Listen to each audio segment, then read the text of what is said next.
Boa tarde a todos. Estamos começando mais uma live aqui na nossa liga, nosso projeto de lives.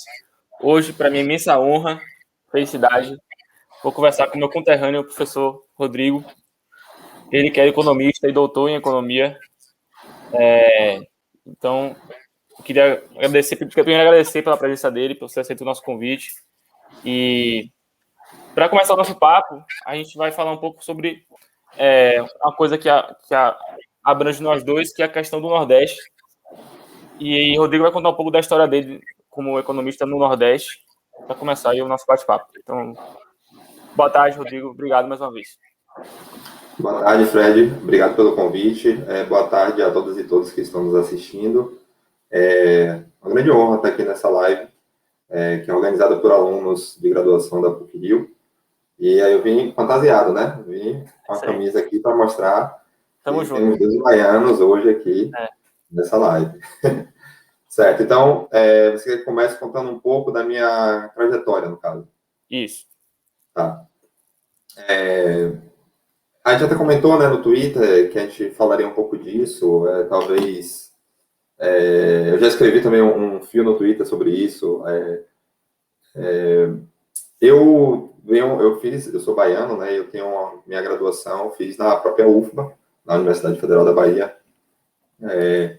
E é curioso porque a minha graduação foi uma graduação que pode ser caracterizada como uma graduação com formação heterodoxa, né? E o curso da UFBA, ele era predominantemente heterodoxo. Hoje a gente tem uma diversidade um pouco maior, com uma área com professores também de outras escolas de pensamento, mas ele, historicamente, foi um curso com a formação heterodoxa, o que, para mim, foi bastante interessante para a minha formação acadêmica. Então, durante essa graduação, eu li muita coisa que não, depois eu não li mais na minha carreira, em pós-graduação e tal, mas que me ajudou a abrir a cabeça para diversos conceitos na profissão e que também me ajudou a desenvolver o que eu gostaria de estudar. Então, na minha graduação, eu basicamente trabalhei com um professor que trabalhava na área de economia industrial, e eu lia muito sobre inovação, li boa parte daquele, uma coletânea que tem, chamada Clássicos da Inovação, da Unicamp.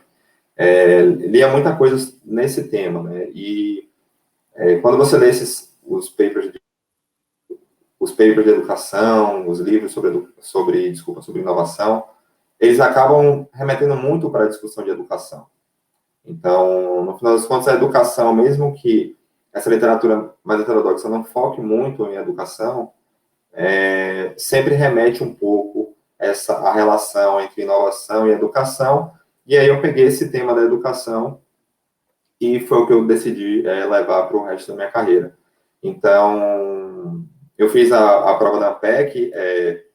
Inicialmente, é curioso isso, inicialmente eu queria ficar na Bahia, porque eu não tinha conhecimento do que era produzido em economia no resto do Brasil. Então, eu pensava que eu ficando na Bahia eu iria ter acesso a todos os conhecimentos e a produção científica que se tem no resto do Brasil e no mundo. E aí eu basicamente não estudei para a PEC. Então, aqui é o primeiro conselho para todo mundo que está nos ouvindo: estudem para a PEC, tá? Estudem para a PEC, dediquem tempo e tal. E eu não estudei para a PEC, acabei passando a universidade que eu fiquei, a melhor universidade que eu fui classificado foi o PIMS, e de última hora eu decidi ir para o PIMS. Eu decidi fazer, eu falei, olha, eu quero fazer uma pós-graduação ortodoxa, uma pós-graduação que vai focar no mainstream, para entender direito o que se faz nisso aí que chamam de mainstream, que para mim era uma caixa preta na época. Fui para o PIMS e foi uma decisão bastante acertada. Então, eu acho que o PIMS hoje é um centro de excelência no Brasil, um centro do Nordeste, mas de excelência no Brasil, e eu acho que me deu uma formação muito sólida, uma formação muito boa em micro, macroeconometria, e me fez despertar o interesse pela pesquisa acadêmica. Então, o ambiente de pesquisa era muito bom. Eu tinha colegas de altíssima qualidade, a gente dialogava muito, professores de alto nível, então isso foi muito importante. Então, estudar para fazer uma PEC e passar num centro bom é o primeiro passo para a formação de quem quer seguir como pesquisador. E de lá, fiz minha carreira lá, o mestrado, o doutorado também no PIMES, então a carreira toda montada no Nordeste, né, Bahia e depois Pernambuco, mas eu acho que também tem um pouco, da minha carreira tem um pouco de ser inquieto, né, então eu sempre fui muito inquieto, sempre fui muito, eu sempre busquei muito, pesquisei muito o que estava acontecendo, o que estava acontecendo nos melhores centros do Brasil, o que estava acontecendo nos melhores centros dos Estados Unidos, o que estava acontecendo nos melhores centros da Europa. Então, eu pesquisava muito sobre isso, passava a ler, passava a conhecer professores e buscava oportunidades, tá? E eu acho que uma grande oportunidade que teve na minha carreira foi quando eu consegui virar bolsista de pesquisa no IPEA.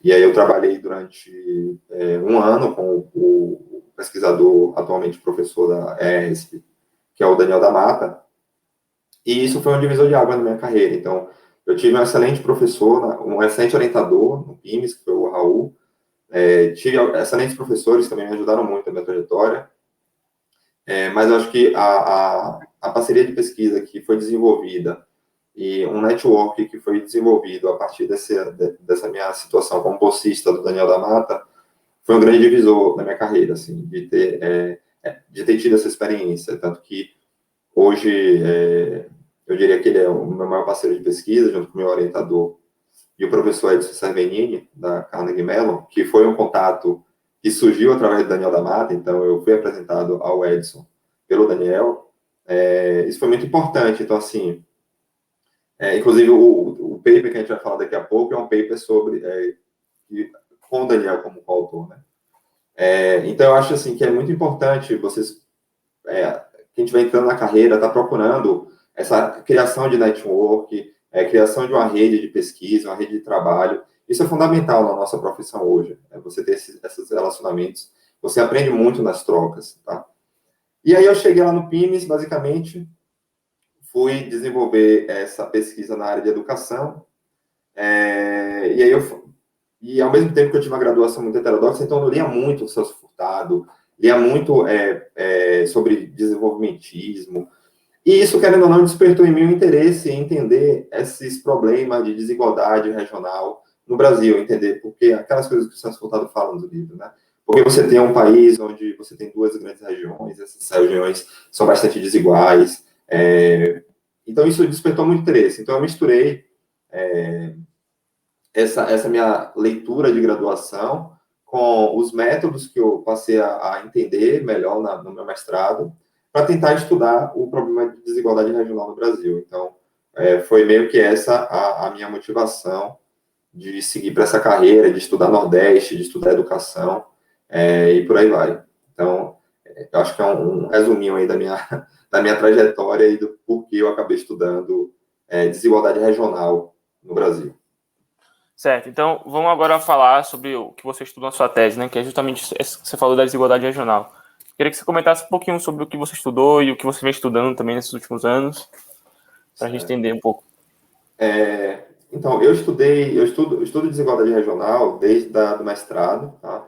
No mestrado, e assim, isso aqui é um ponto, eu acho que se alguns colegas meus assistirem a live, podem discordar de mim, mas apesar de hoje eu trabalhar o que a gente chama dessa literatura de avaliação de impacto de políticas públicas, trabalhar com todo aquele conjunto de métodos para tentar falar de causalidade, eu acho que tem alguns temas que são de altíssima relevância e que é muito difícil você falar de causalidade e que você pode produzir pesquisa relevante também sem falar de causalidade. Obviamente que seria muito melhor se a gente conseguisse chegar e estimar os modelos, encontrar parâmetros causais para falar sobre desigualdade regional, mas nem sempre é possível. Isso não quer dizer que a pergunta não é relevante, tá? Então, no meu mestrado, a ideia do meu mestrado surgiu a partir do momento que eu tinha a ideia de que Raul poderia ser meu orientador, e aí eu comecei a ler os papers que Raul fez. E um paper dele me chamou muita atenção, É um paper bem legal, que eu acho, é um paper publicado no Journal of Regional Science, junto com o professor Carlos Azzoni, da USP, onde, basicamente, eles mostram que o Bolsa Família, apesar de ser uma política pública que ela é cega do ponto de vista espacial, ou seja, ela não afeta a região, ela não é focada em regiões. Então, o Bolsa Família não é uma política que foi feita para reduzir desigualdade regional, é feita para reduzir pobreza. Mas o Bolsa Família, ele consegue ter um impacto sobre a desigualdade regional. Então, eles mostram lá naquele artigo que o Bolsa Família, com um peso muito pequeno no PIB, consegue gerar um impacto grande sobre a redução da desigualdade regional no Brasil pós Plano Real, tá? E aquilo me chamou muita atenção e eu fiquei pensando, por outro lado, o seguinte: já tinha alguns artigos na literatura que eu tinha lido falando muito sobre como a desigualdade regional e também a desigualdade entre pessoas no Brasil, ela é muito afetada pela desigualdade no mercado de trabalho.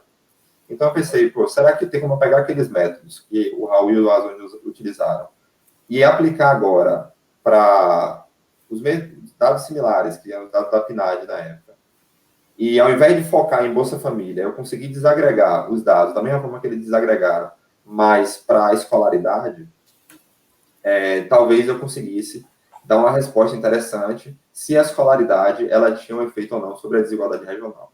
E aí foi muito legal, foi bem legal a minha dissertação. Foi uma dissertação onde eu consegui publicar bem, assim, para um aluno de mestrado, naquela época, 2011, 2012. Consegui publicar bem nacionalmente os artigos da minha tese, da minha dissertação, desculpa. A gente ganhou alguns prêmios também.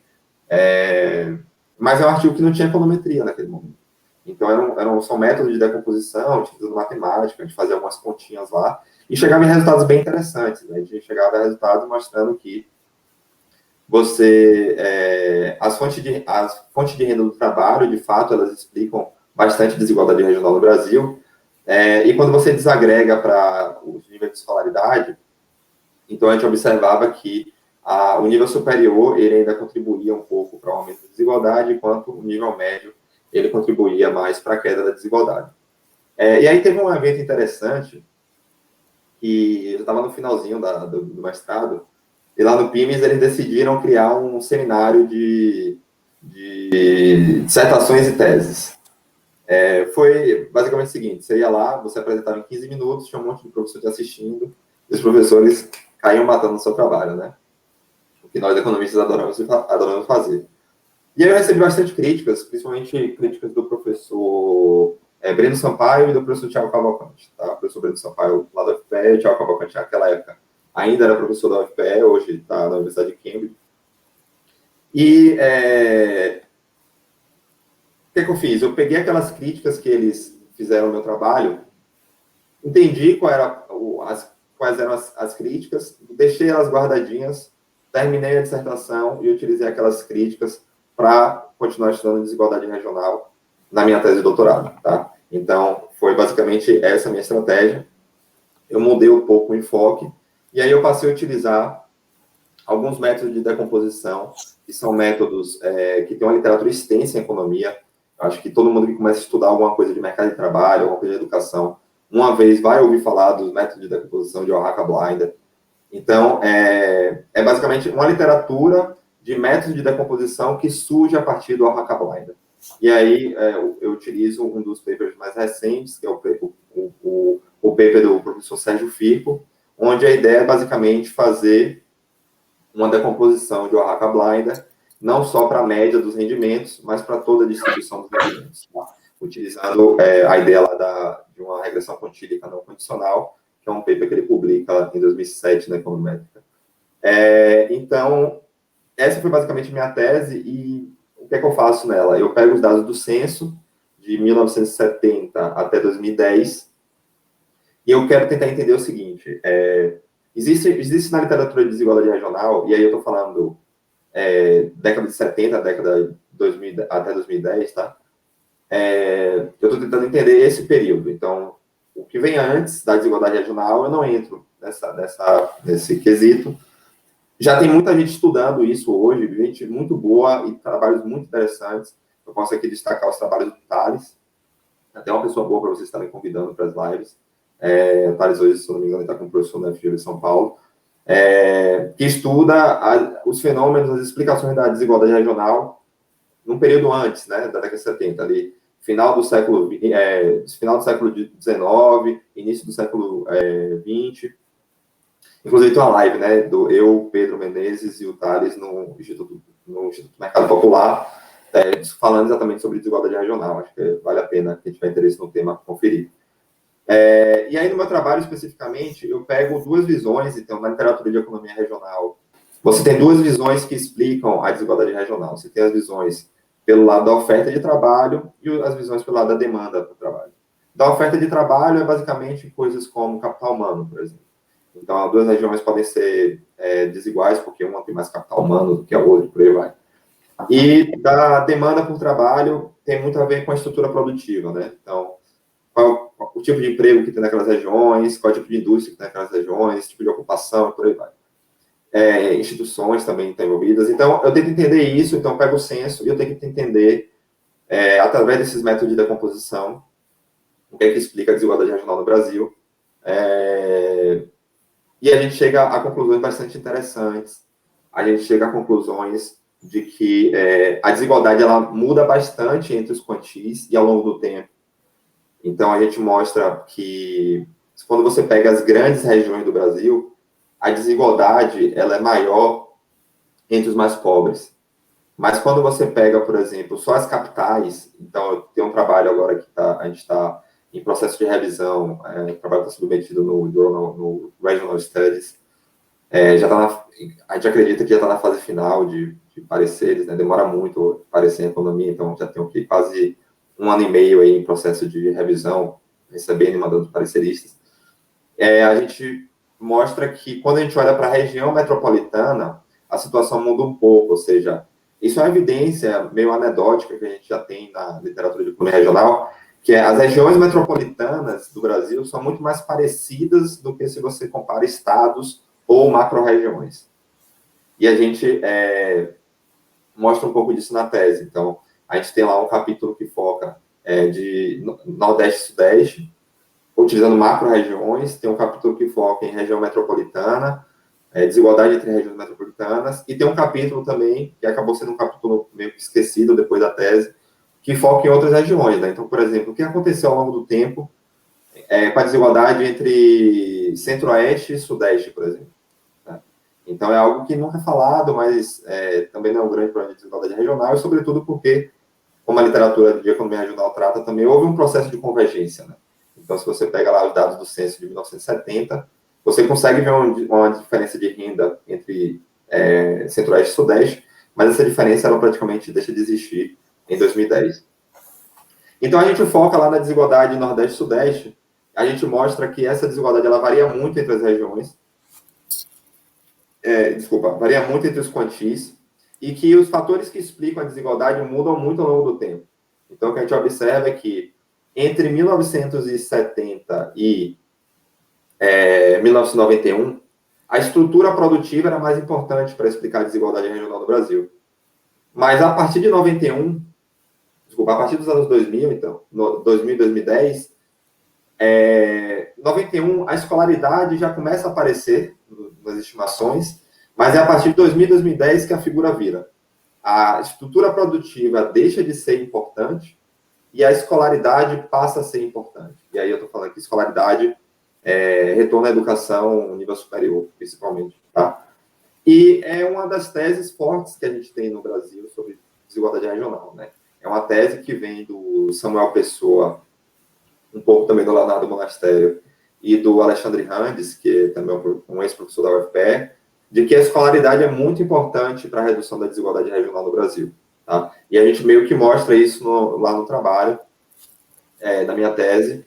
Como eu falei, essa tese a gente acabou sem querer publicando um artigo, a gente produziu um artigo no meio da tese, submeteu para um congresso, o artigo acabou sendo foi aprovado por Congresso e ganhou um prêmio do Congresso, e eles acabaram publicando o artigo na revista do Congresso sem a gente saber. Então, meio que queimou um artigo queimou assim, entre aspas, né? Porque a gente achava que era um artigo que poderia ir para um jornal internacional, e esse artigo acabou sendo publicado em uma revista brasileira.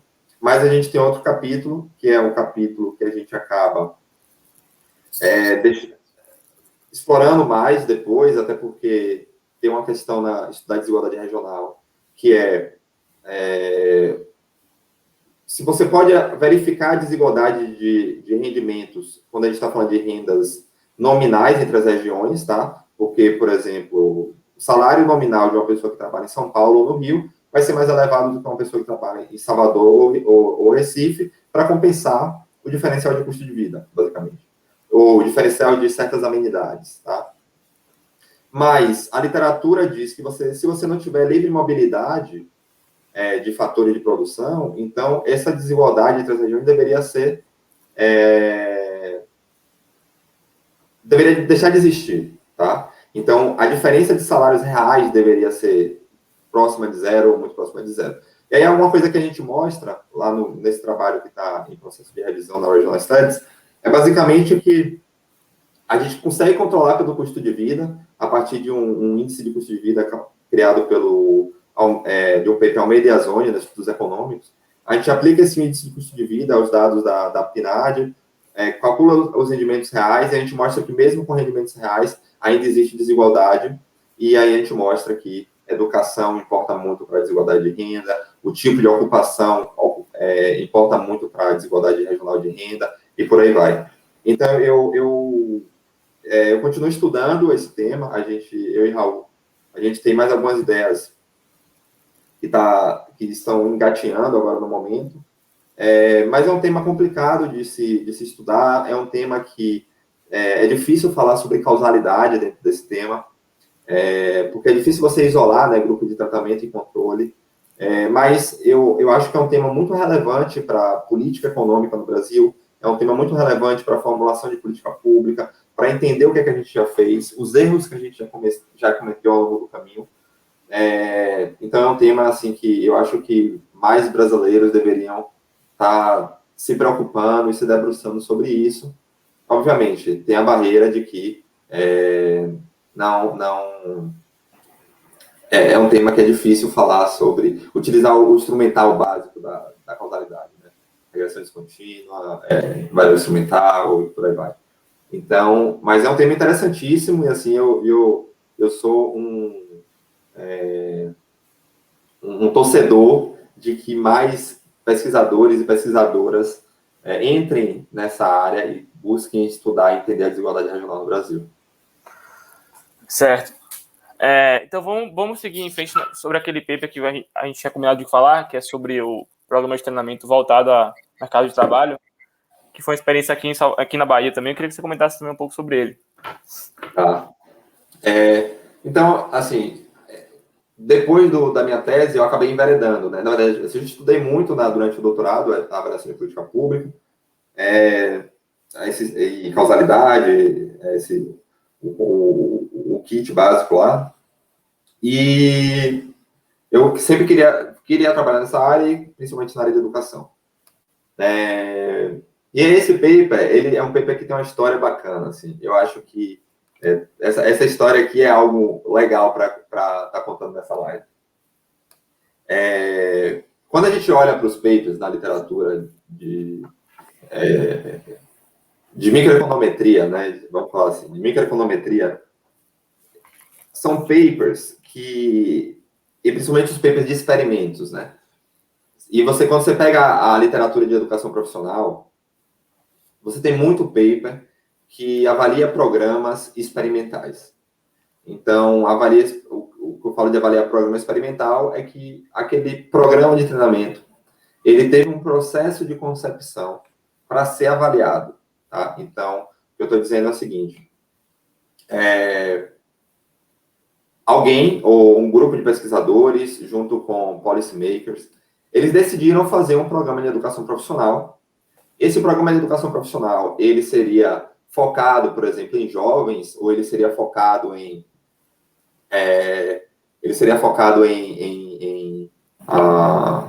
desempregados, por exemplo, ou em mulheres. e eles desenhavam um programa, né? Então, eles desenhavam qual seria a amostra elegível, sorteava o grupo de tratamento, sorteava o grupo de controle, fazia o processo, fazia o baseline todo bonitinho. Depois de um tempo, o programa rodava, eles iam, voltavam, encontravam as pessoas, faziam follow-up, coletavam os dados e faziam paper, tá? Então, a literatura é basicamente assim que acontece, tá? De educação profissional. Então, você pega a maioria dos papers, eles são assim, tá? No nosso caso, é bem diferente. Assim, a gente não conduzia o experimento e tudo surgiu meio que por acaso, tá? Então, tudo surgiu da seguinte forma. Eu fui para uma reunião na Secretaria de Educação do Estado da Bahia para falar de outro tema, também de educação profissional, mas que não tinha nada a ver com avaliação de impacto. E o superintendente atrasou para a reunião. Nesse momento que o superintendente atrasou para a reunião, eu comecei a conversar com os técnicos da secretaria que estavam lá na sala também comigo.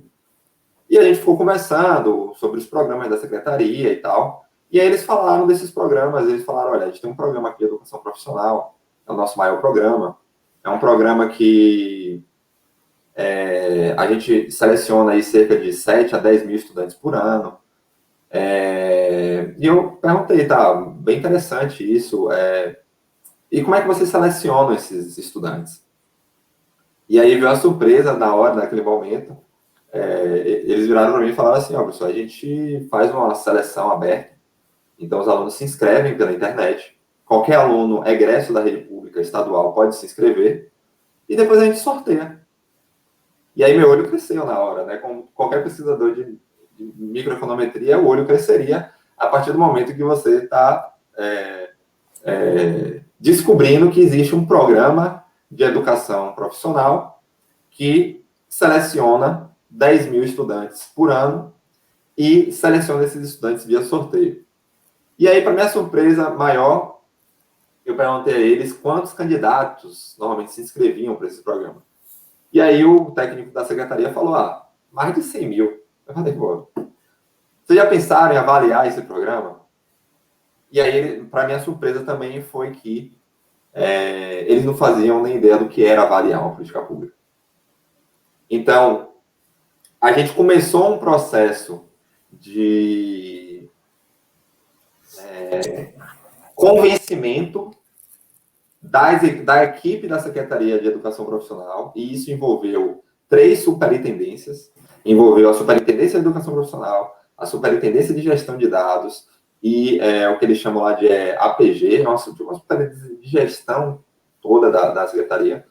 Eles foram extremamente solícitos, eles entendiam que eles não conheciam o que eu estava falando, mas eles estavam extremamente dispostos a aprender e dispostos a fazer aquilo acontecer. Então, foi uma surpresa para mim tudo isso, foi trabalhoso, então, como eu estava comentando aqui com você, Fred, antes de começar, né? A gente começou esse trabalho em 8 de julho de 2018, tá? Então, a gente começou esse trabalho em 8 de julho de 2018, então eu chutaria aí que foram cerca de 1 ano a 1 ano e 2 meses em processo de recebendo dados, analisando os dados que eles mandavam, explicando a eles que o dado não era suficiente, que a gente precisava de mais coisa, indo em diversas reuniões na secretaria para entender o programa, entender as métricas do programa, a legislação do programa que não está disponível na internet, conversar com técnicos que participaram do programa, que era uma coisa muito difícil, porque o programa, a gente tem os dados do nosso paper, começa em 2012, então a gente era difícil encontrar técnicos que ainda estavam desde 2012 e participaram do programa. O programa teve uma mudança de gestão entre 2011 e 2012, e aí precisava de pessoas para explicarem a gente como é que mudou esse programa. Então, foi um aprendizado muito grande. E, assim, diferente do restante da literatura, a gente tem uma letrorização, tá? Mas não é a gente que conduz essa letrorização, certo? Então,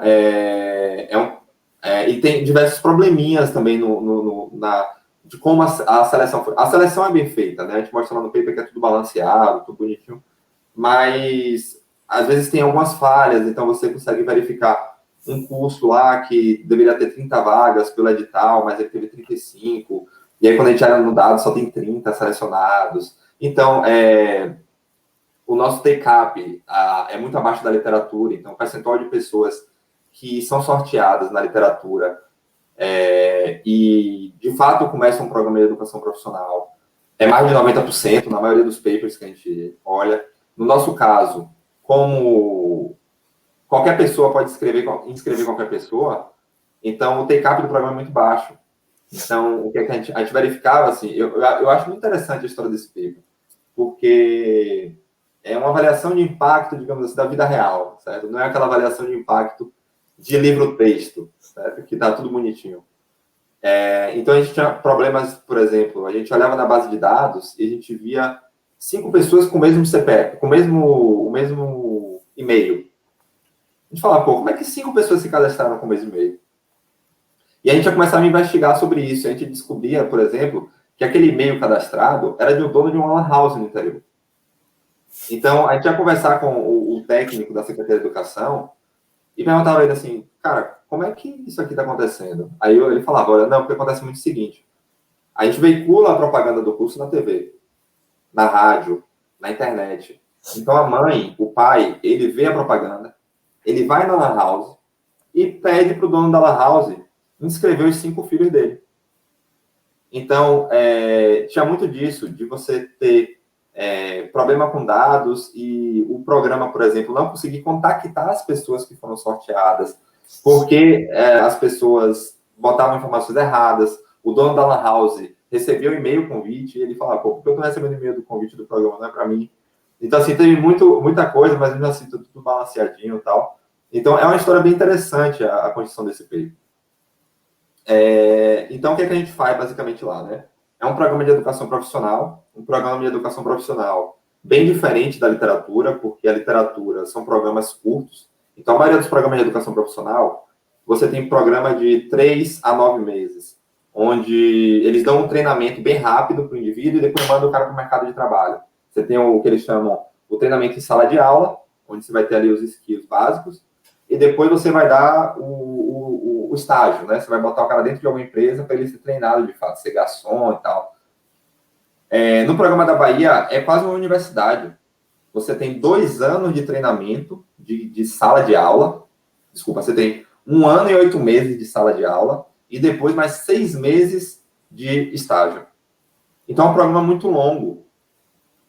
E isso vai implicar também nos resultados lá na frente, né? Uma das nossas hipóteses é que o abandono do curso é alto por causa disso, porque a partir do momento que você tem que passar 2 anos em sala de aula, um turno inteiro, porque são 5 disciplinas por semestre, você vai ter que abdicar, talvez, de estar no mercado de trabalho.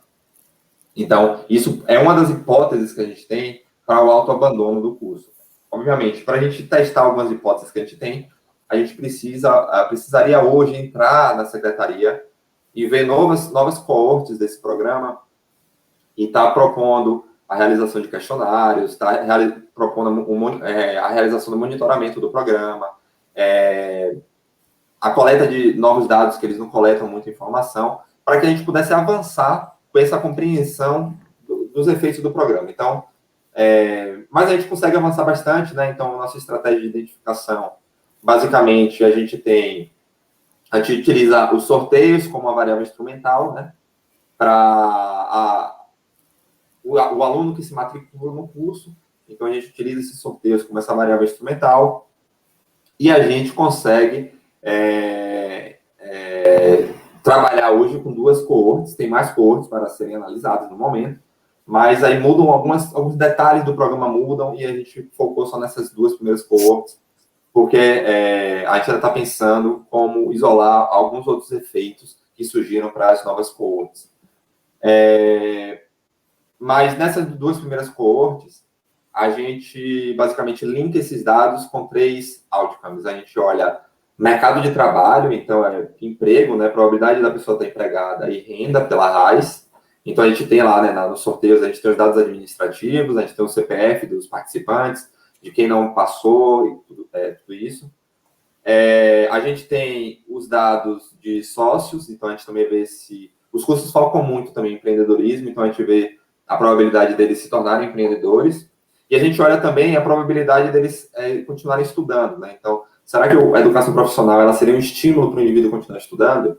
Essa última análise tem um pouco de problema, porque a gente só consegue enxergar se o indivíduo está estudando na Universidade Federal da Bahia, que eu também tenho acesso aos dados. A gente não consegue verificar se ele vai para o setor, para universidades privadas ou para as estaduais, né? E aí a gente encontra nessas duas coortes, o interessante também é que a coorte de 2012, ela se forma antes da crise econômica que começa no Brasil, e a coorte de 2013, ela se forma bem no início da crise econômica. Então, também uma discussão, que é há uma discussão no paper, que também é uma discussão bastante atual hoje na sociedade, que é o fato de você se formar em momentos de crise.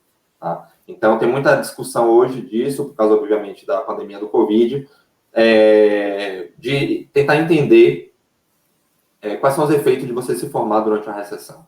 E, nesse caso, a gente mostra que a coorte de 2013, que é a coorte que se forma no momento de recessão, a gente não consegue encontrar efeitos do programa de educação profissional sobre essa coorte.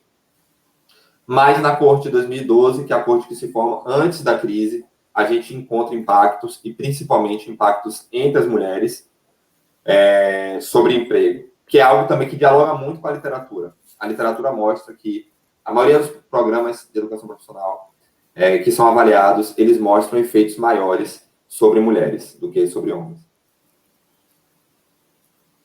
E aí a gente tenta explorar os mecanismos, a gente tenta entender, então, por exemplo, o efeito é maior na área de... o efeito é maior para regiões mais... que estão numa taxa de crescimento mais elevada, tá? Então, regiões que estão em processo, que cresceram mais no período que a gente analisa, são regiões onde a gente verifica o impacto do programa, e a gente também consegue desagregar para pessoas com mais experiência, menos experiência. A gente olha que também tem um efeito para pessoas com mais experiência, tá? Ou seja, pessoas com mais, na verdade, mulheres com mais experiência se beneficiam mais do programa. E a gente também verifica que são cursos na área de serviços que têm impacto positivo, tá? Então, a gente consegue verificar esses canais do programa. E uma limitação do paper é que a gente não consegue ver nada de soft skill, de toda essa discussão que a gente tem hoje, de habilidades socioemocionais, porque a gente não conduz o experimento. Então, a gente não criou questionário, a gente não fez linha de base, a gente não fez follow-up, então não tem informação do programa sobre isso, tá? O que a gente consegue é, basicamente, juntar os dados administrativos e explorar o que os dados administrativos nos apresentam. A gente também não encontra efeito sobre empreendedorismo e não encontra efeito sobre continuar estudando na UFBA, especificamente.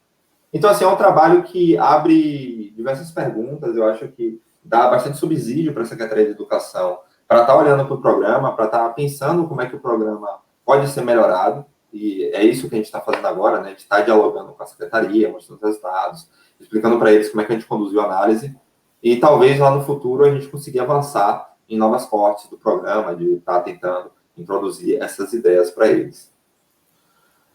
Massa, massa. Então, o nosso tempo está acabando. Eu queria fazer a última pergunta, que é sobre a política de cotas da UFBA, que também é um trabalho que você desempenhou, para encerrar por conta do tempo também. O meu microfone está baixo ou está... Tá ótimo. Estou ouvindo perfeitamente. Uhum. Tá. Então, sobre a política de cotas, como é que surge esse trabalho, né? A UFBA, ela é a segunda universidade federal a implantar cotas no Brasil.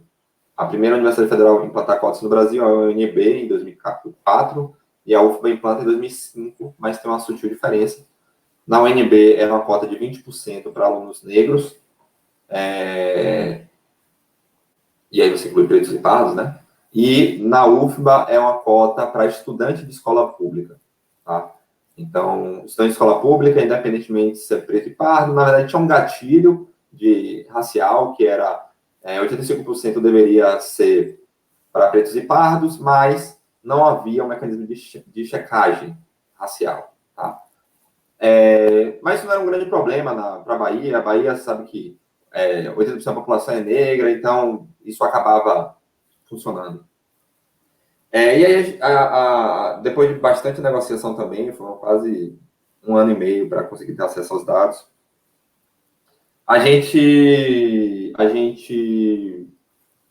conseguiu, montou a base, tudo direitinho, e a gente tem estudado várias coisas. Então, quando eu digo a gente, hoje tem eu e meu aluno de doutorado, que é meu aluno desde a graduação, que é o Henrique Moté. A gente tem estudado algumas coisas, a gente tem estudado Peer Fact, a gente tem estudado alocação de estudantes em classe, a gente tem estudado algumas coisas de mercado de trabalho, a gente tem estudado o efeito de estudar na UFMA em relação ao efeito de estudar em outras universidades. Com a Lei, que é um ex-estudante de mestrado, e agora está no doutorado na ESP, a gente estudou basicamente o efeito das cotas sobre desempenho acadêmico de alunos dentro da UFMA, então não teve nada de mercado de trabalho. Esse é um paper que a gente já está finalizando, tem um vídeo que eu até postei no Twitter, do Ale apresentando esse paper na Sociedade Brasileira de Econometria do ano passado. A gente deve estar divulgando em breve o primeiro draft. Está demorando um pouco, mas vai sair. E tem um projeto de pesquisa que a gente está já em andamento, eu e o Edson Severnini, da Carnegie Mellon, estudando cotas no mercado de trabalho. O que a gente tem de resultado, assim, eu acho que eu poderia falar de resultado mais importante no momento, que é do trabalho do Alei, é que a gente mostra que a introdução da política de cotas na Universidade Federal da Bahia, ela aumenta um pouco a evasão do curso, mas ela não aumenta a evasão mais do que o que a gente observa, por exemplo, em universidades americanas. Então, isso é um ponto muito interessante pelo seguinte. Nas universidades americanas, você tem aquele mecanismo de mudança de major. Então, tem muita literatura sobre isso, na literatura econômica sobre isso. Que mudança de major é basicamente você mudar o curso, né? Então, a graduação é muito mais flexível nos Estados Unidos, né? Você entra num curso lá de ciências sociais, e aí você tem uma grade básica, você sai e outra grade, né? E ali você pode falar, não estou me identificando com esse curso, não, vou cursar mais disciplina de economia e vou migrar para economia. E aí o cara está mudando de major. Nas universidades federais brasileiras, é muito difícil mudar de major, tá? É muito difícil mudar de curso. Então, o currículo é rígido, você tem poucas optativas e você tem rigidez de mudança de curso. Então, considerando esse cenário, a gente esperaria que a evasão fosse muito maior do que o que se observa para os trabalhos para os Estados Unidos. Porque o aluno, já que ele não pode mudar de major, então ele teria que abandonar a universidade. E a gente observa que isso não acontece. Aumenta a evasão? Aumenta a política de cotas. Mas não quando a gente compara com a literatura, por exemplo, que a gente está comparando agora, americana. E aí a gente passa para outro momento no paper, que é tentar entender como é que esses indivíduos que ficam na UFBA, eles se comportam. E aí é muito interessante que o que a gente observa é o seguinte, olha, no início do curso, esses indivíduos, eles reprovam mais. E como eles reprovam mais, é uma sinalização que eles vêm com um background pior, tá? Porque eles estão reprovando no início do curso. E aí a gente consegue observar que ao longo do curso, o que é que eles fazem? Eles reduzem o número de disciplinas que eles estão matriculados, eles reduzem a carga horária de disciplinas que eles estão matriculados, até o meio do curso, e depois disso eles passam a aumentar, ou seja, o indivíduo ele age racionalmente para no início do curso ele se adaptar à dificuldade que ele está enfrentando, e depois ele vai e tira o atraso, ele vai cursar mais disciplina e tal, e ele vai recuperar. Então, a gente consegue verificar o mecanismo que o estudante cotista adota para que ele consiga concluir o curso na Universidade Federal da Bahia. Então, eu acho que tem uma contribuição aí bastante interessante também desse trabalho para as políticas que a UFBA pode vir a adotar no futuro. Tá? E aí, na minha opinião, assim, a mensagem, apesar de não ser uma mensagem que a gente está testando, né, mas é uma coisa que a gente consegue enxergar do paper, que aparentemente você, além da entrada do cotista, você ter nas políticas de permanência do cotista, não ter só, por exemplo, política de renda para que ele consiga comer ou pegar transporte, mas também uma política educacional de monitoria ou de tutoria, qualquer coisa que seja, que dê acesso ao estudante cotista, uma forma dele retirar esse gap de background que ele não tem. Sim. Né? Então, é uma mensagem assim, que está sublinhada ali no paper, mas a gente, obviamente, não testa nada disso. Tá? Perfeito. Queria agradecer muito a você, Rodrigo. Para mim, como você sabe, é uma grande honra ter você aqui com a gente. Ainda mais por a gente compartilhar tantas semelhanças assim. Então, queria agradecer mais uma vez a sua presença. Muito, muito legal a palestra aí. E é isso. É isso. Agradecer mais uma vez. E para todo mundo que não conhece a gente, vamos ter mais live pela frente também. E é isso. Muito obrigado, Rodrigo. Obrigado, Fred. Obrigado aí a todos vocês da Liga de Políticas Públicas, né? Da PUC-Rio. Isso aí. E é isso. Estou à disposição para poder contribuir mais com vocês. Obrigado. Um abraço.